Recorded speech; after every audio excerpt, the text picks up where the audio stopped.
Hey friends, my name is Oleg. This is Mr. Bond. Welcome back to the YouTube channel. In today's video we're going to do a review of a very interesting watch for several reasons.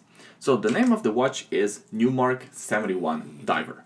Now this watch was not provided for this review by Newmark. In fact, I have no affiliation with this company. I borrowed this watch from one of the local subscribers, Chris. Huge thank you to Chris for loaning me this watch and another watch for the reviews. Now, why this company and why is this watch so interesting? First of all, it's a Kickstarter watch, so the watch is already sold out. I'm not sure whether they're going to start selling them on their website or not. I think in their Kickstarter campaign they mentioned that they will be selling these watches on their website, so check periodically if you're interested in this watch. Plus you can still buy them on eBay and on forums and things like that. So I think this review will help you with those things. But what else is interesting about this watch is actually the company itself. From my understanding, Newmark used to be a watch company. In fact, you can still buy some of their vintage divers on eBay. And then they stopped making watches, they kind of went out of business. Now this new owners, the new Newmark company, purchased the logo, they purchased the name of the vintage Newmark, and now they're making new watches. It's a new micro brand with the same name, with the same logo.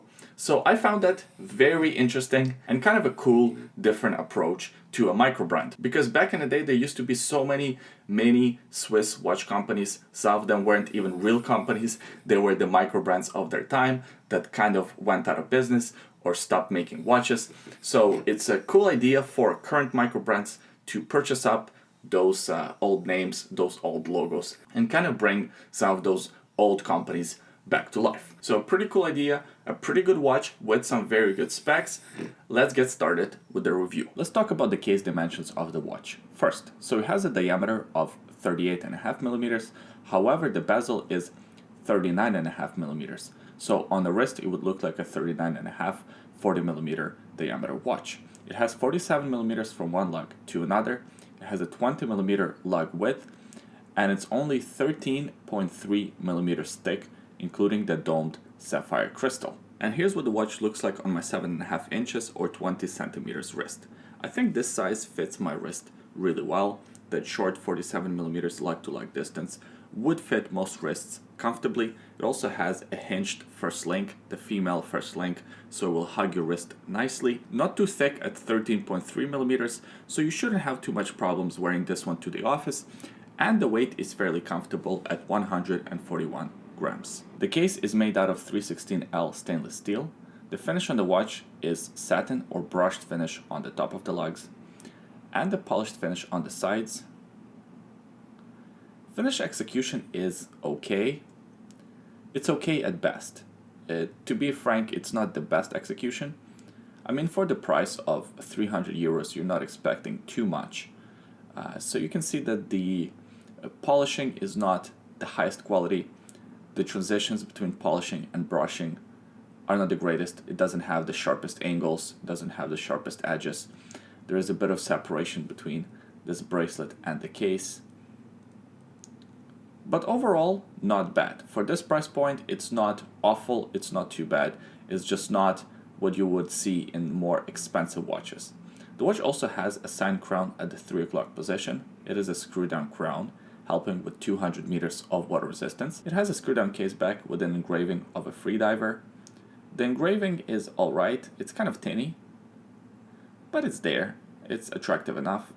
Not too much writing on it, sapphire crystal, automatic movement, 24 joules, and the rest of it, and Newmark logo there.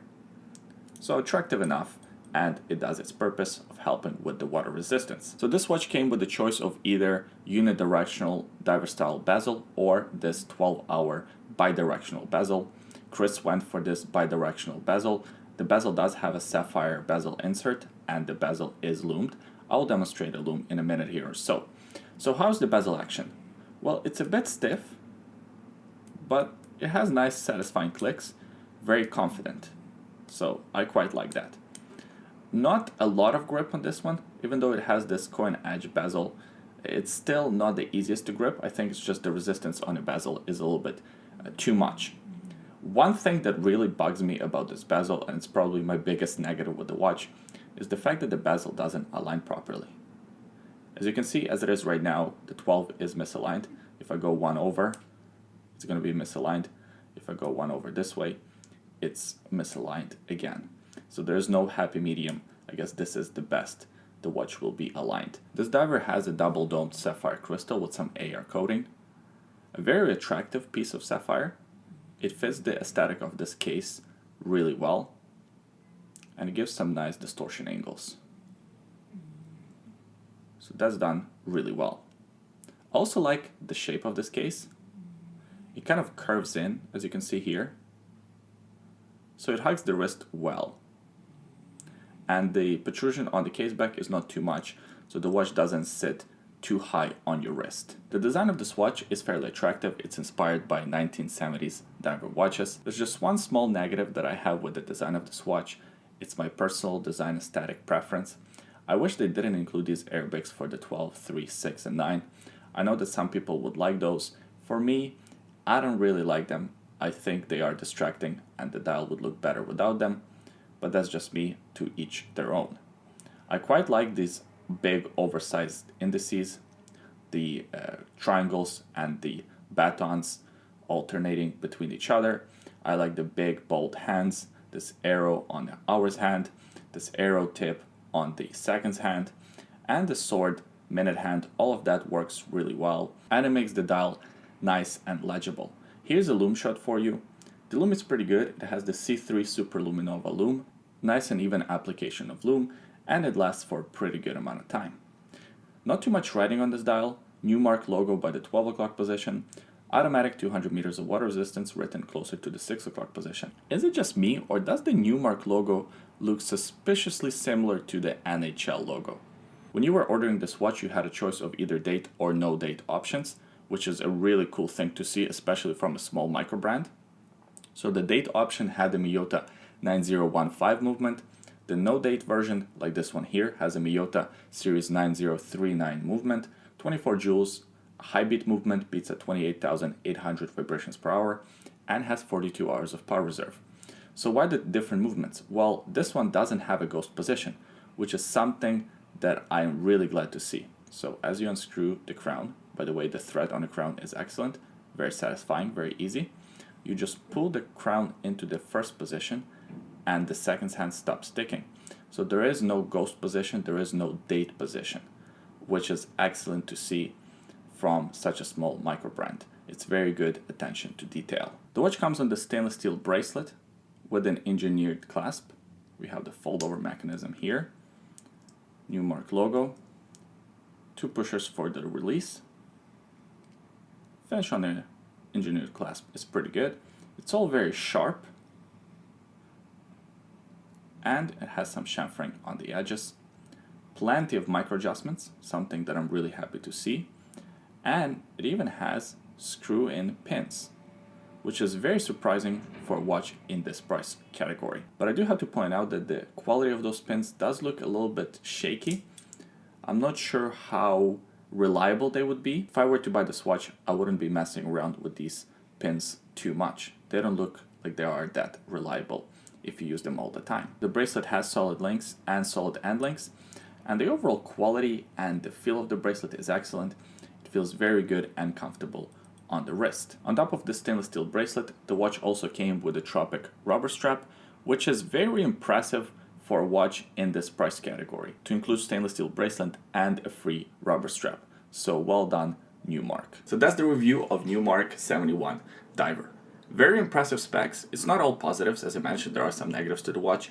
The misaligned bezel, the finishes on the watch are not the greatest.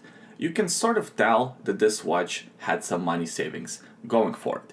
But then again, these type of specs for around $330, $350 US is pretty great. I like the aesthetic of this watch, and I like the direction that this company is taking.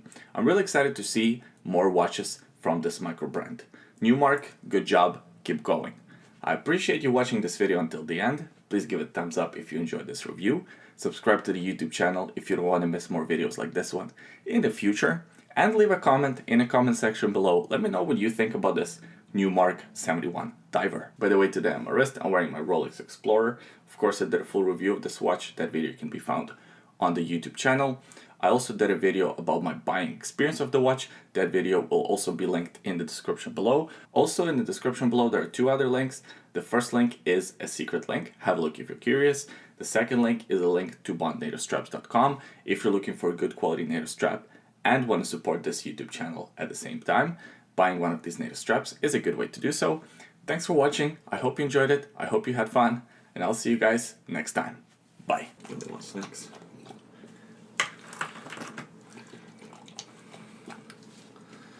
So you're in it for the food. And here I thought you were in it for the love of the game.